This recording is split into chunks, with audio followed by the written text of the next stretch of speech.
Hola, good morning. Here's the view. Breathtaking. Like, I actually was eating my avocado toast and I had to like readjust my eyes because I was like, what? Holy amazingness. Don't mind how I'm low-key just chilling. Shout out to my brother. This is his hat. I just wanted to wear a hat because it's low-key sunny outside and I'm about to go for a walk. This hat is definitely too big for my head. Like, covers my ears. I just felt, I literally was eating my avocado toast and caramel apple Alani, which this is low-key kind of fire. And I just felt like I should make a video talking about this because I literally was talking to myself out loud while eating my breakfast with this view and just like getting stuff kind of off my mind. And I was like, I honestly am just feeling like literally prompted to just put what I'm thinking on a video and just publish it because I don't know. I wish someone would have told me this. I wish someone would have told me this. Okay, so get ready for this rant. Put it on when you're cleaning, put it on when you're, I don't know, cleaning, organizing. You need a little lift me up, a little advice because this is the advice I've learned over the past like 6 months of my life that I feel like if I would have known at the beginning, I would have, been in a different situation.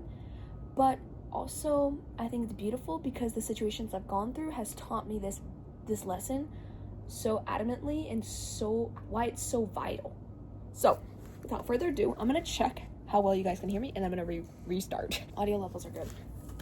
Let's start. First, this lesson I learned is called self-empathy, or whatever you'd like to call it. But when I think about, empathy, I think having empathy for other people is such a strong gift. I don't think it's a weakness. I think it puts things into perspective and it gives you a broadened view.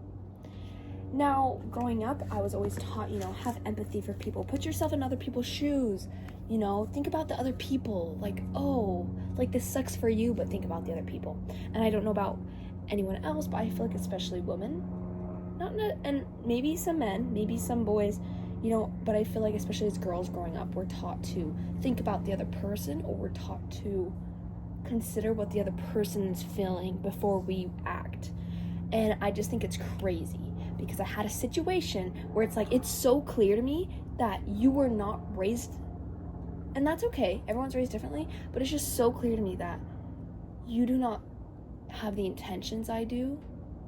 Anyways, so empathy, it is a strength, it is a power, it is something that honestly the world needs more of. Here's the boundary with it though. When you are faced with someone who honestly is just insecure, or there's a spider, please go away. Empathy, sympathy, it's a strength, but with a strength comes boundaries. Because it is such a powerful weapon and it broadens your perspective, it can be detrimental to yourself. Brooke, what do you mean? What do you mean by this? I mean, when you are using empathy in every situation and you assume everyone has the same intentions as you, or is as pure-hearted as you, not even that pure-hearted is the right, I feel like, word, but just like the intention isn't to be malicious or to be belittling. The intention is just to understand or to, I don't even know, but it's not out of a malicious intent. Okay, just lost my train of thought, so I have to rethink this. The sirens in the back. Empathy is a strength. You need to have boundaries with it though, because as women, we're taught, put the other person first, consider how the other person might be feeling before you react or before you act. And I feel like that's a strength I know I personally have. I feel like, I don't know about you guys, being the youngest and being in situations where it's like you try to speak up and then it's like, oh no, Brooke, you're being this, and this, and you're like, okay, let me just go back into my shell and rethink and let me reevaluate and have empathy and see it from every other perspective of why I'm wrong for feeling this way. And that is where the issue is. Here's the solution. You need to realize that not everyone has the intentions that you do. You need to realize that some people are insecure, some people do not have compassion, some people honestly just have traumas they're dealing with that don't give them the ability to think in a perspective manner, but I don't think that's the right word, but just to think outside of that fright zone or out of that survival zone. So when it comes to empathy and sympathy, it's a power. But when you lean on empathy and sympathy so much to rely on a situation and you try to see it from the other point of view, it starts to mess with your own self-worth. It starts to make you question yourself. It creates self-trust issues. I think it worsens confidence. And you might be like, Brooke, no, why? Because I was in a situation where I have been the person to be like, you know what? They must be dealing with a lot. This has nothing to do with me. Or, you know what? I feel bad for them. Let me feel for them. I'm not going to react. I'm not going to say anything because I don't want to say anything that would make them feel uncomfortable. That caused me to have an experience in hell with roommates. And that caused me to literally get just self-trust issues. That caused me to have trust issues with the people around me. Because I was not speaking up for myself, and I was not calling out what was happening, because I was relying on empathy and sympathy so much to feel for the other person of why they must be treating me this way, of why they're ignoring me after I put a boundary down, of why they're twisting the scenario and reflecting onto me, of why they're projecting their insecurities onto me. And I feel like I know, as someone who, you know, is a partaker of the internet, it's easy to be like, okay, but I don't know this person in real life, so you know what, they could be saying this, but they could be the person that's in the wrong, and now they're just trying to twist the situation and make them seem like the bad guy. With an objective view, my roommate, we were very close, and stuff happened. I was like, no. And then another thing happened. I put a boundary down to myself saying, okay, since she doesn't want to acknowledge me when I walk into a room, because she doesn't want to, you could just feel things shift and intentions change. And I'm good at sensing that. So I was like, okay, I'm putting a boundary down for myself. I'm doing this, and this to protect myself and to look out for myself and to not let this girl have so much power over me. And so I did that. Caused a chain reaction of her ignoring me in person. She could use my pans to cook though, ignoring me in person. Talking crap about me to my roommates.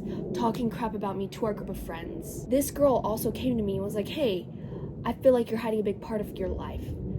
Please tell me. So I was like, okay, well, I'll tell you, but please do not, what I'm saying is between us as friends, please do not go tell the other person. It wasn't anything harmful. What does she do? She goes and tells the other person.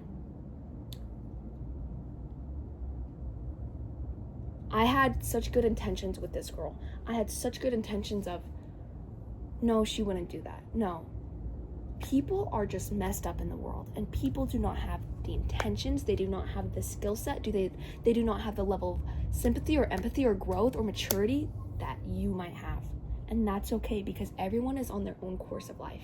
But it's important as ourselves to identify that and to be able to put those boundaries down and to recognize when sympathy and empathy will be weaponized against you. So what I'm getting from this situation is this whole college situation caused me to go into fight or flight the last couple months of my college experience. I was blaming myself for putting a boundary down. Her corrupted point of view of me, which, by the way, literally all I did was put a boundary down. And then everything exploded. That, I had to confront her in person, by the way, and speak up about it, and then it got better, and then it got worse. But that part of it, why it's so important to speak up about for yourself in those situations was I was such in fight or flight mode. I was in survival mode. You know, when you are close with your roommates and then it switches a flip, and then, you know, your roommate starts talking crap about you to all your roommates and your own friends and having people think stuff about you. It's like, okay, I need to distance myself because I know these people don't have the best intentions for me if they're so easily willing to listen to her. This is not my tribe. So I went into self-isolation. I hated being at my dorm. When I went to my dorm, I'd shower, sleep. wake up, go to the gym, shower, sleep. I hated being in my dorm when my roommates were there. That caused me to live in literally the worst couple months of my life, where even coming home from the summer, I had to heal from it so much, and I'm still healing from it. And I feel like making this video is gonna help me, because I just wish I could help other people. Literally, I feel like that would be a helpful part of healing, is sharing the knowledge that I've learned from this awful scenario. With that situation, I come home from college, there's more situations happening at home. But what I've learned as I've healed, it's taken months to come home and to realize, okay, you could always have done something better personally, but objectively what she was doing was coming from a place of insecurity, of jealousy, and patterns she's had from her past friendships. And that's okay, but what's important is when you're maturing and you're growing, it's important to reflect and think, what patterns am I displaying and what could I do to work on them? And so that's what I did. I said, why does this keep happening in friendships or stuff like that? I'm not speaking up for myself. I'm not speaking up authentically for myself, because I feel like, as women we're taught, just deal with it. Don't say things that are uncomfortable. Don't say things that get on people's nerves, because at the end of the day, you're going to be wrong for feeling that way. You're going to be wrong for feeling that way and causing an emotional stir, which is wrong. Because if someone can treat you that way, if someone can treat you and talk to you in a way that belittles you or puts you in a corner or kind of kidnaps who you are, you have a right to speak up about it. You have a right to think about it and not react, but to plan a boundary and then follow through with it and communicate it. As long as you stay in your lane, you're not swerving other people's lanes, you can set a boundary, keep to yourself, and move on. Because the other person's reaction, they have to deal with. They have to move through with. You just got to stay true to you and how you can be the biggest you and you can improve yourself, and that's a boundary. What I'm getting at is, when I picture it like this, let's say there's two people here. There's me and there's my roommate. I would put myself in her shoes so much and think, you know what? She's just having a hard time. You know what? It is what it is. You know what? I know that her perspective doesn't define who I am, and I know that's not who I am. This person in her mind, that me putting a boundary down and her having a reaction to it so hard is a reflection of who I am. It's her own reaction she has to deal with. And it's easy to stay in that perspective. But as the situation got worse, I'm putting myself in her shoes, okay? The more I think about it, the more I feel for her. And it gets bigger and bigger and bigger and bigger, until it overpowers the self-trust and the confidence I had in myself to make the right decisions. Because now I'm over here. I'm putting myself in her shoes so much. And now I'm over here.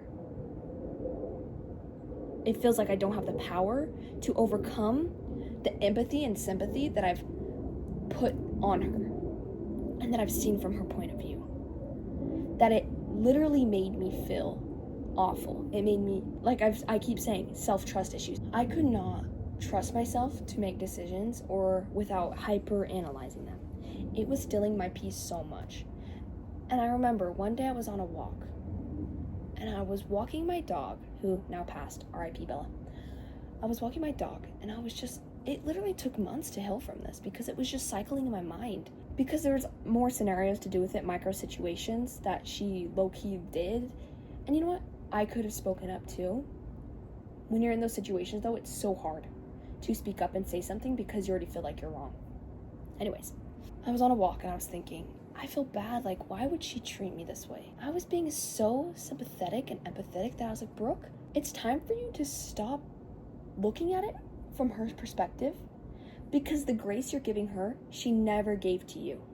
The ability to see things from her point of view made me start to tarnish my self-worth, because her point of view of me was just a projection of herself and her insecurities and the stuff she's gone through in life, which is okay. We're all human, we're growing. I think that's what's awesome, is we have the power to change and the tools to change. But she was projecting so hard onto me that I was starting to sympathize with, oh, so this must be me to people. This must be me. And in that moment, I was like, she would never extend the grace that I've given her, and she would never put herself in my shoes, because she hasn't this whole time. And I was like, Brooke, it's time for you to stop. It's time for you to stop trying to be like, oh, but I feel bad for her. I can't imagine what she's going through. Because the way she's treated me and the way she formulated my environment around me and literally like took all my friends around me was just rude, and it was honestly unexcusable. No human, no proper human does that. And in that moment, I was like, wow. My empathy and sympathy to feel for her situation has tarnished my point of view of myself and given me issues and made me feel unlovable, or like no one wants to be my friends. No one wants to be my friend. And genuinely, school starts in a couple days for me in college, and I still have the issue of being like, I'm nervous to make friends. I'm scared to approach someone and try and be their friend because of how she raindrop effect all my friends and the situation to literally ostracize me. Like, guys, it felt crazy. And so I'm scared now, but I know I'll just work through it to try and branch out again. And it all comes from, I was so sympathetic and empathetic with her situation. Even though she did not have the intentions I did, I wanted to give her the benefit of the doubt. But the truth is, there was no benefit of the doubt. That was someone who was projecting and deflecting and micromanaging and going out of her way to purposely make me feel bad about myself. I do not do that to people in my life. I do not do that with my friends in life. I would never treat a friend, let alone a roommate, the way she did. And that's okay. We're all on different paths of growth. But it made me realize, you know what? I came out of this situation with a known boundary, that it's okay to have empathy and sympathy for someone. But you have to have the boundary for yourself to say no. Their actions are starting to become detrimental to my self-worth. So I'm putting that boundary up and saying, I'm dealing with my own stuff. You're dealing with your own stuff. I've extended you a grace. Here's grace. I've extended you an olive branch. I've talked to you, I've communicated to you, and it didn't get better. So you're gonna go deal with that. I'm gonna do my own thing. And that becomes a place of me being like, wow, this is something that I want to change, or I want to share with people, because there's a double standard happening.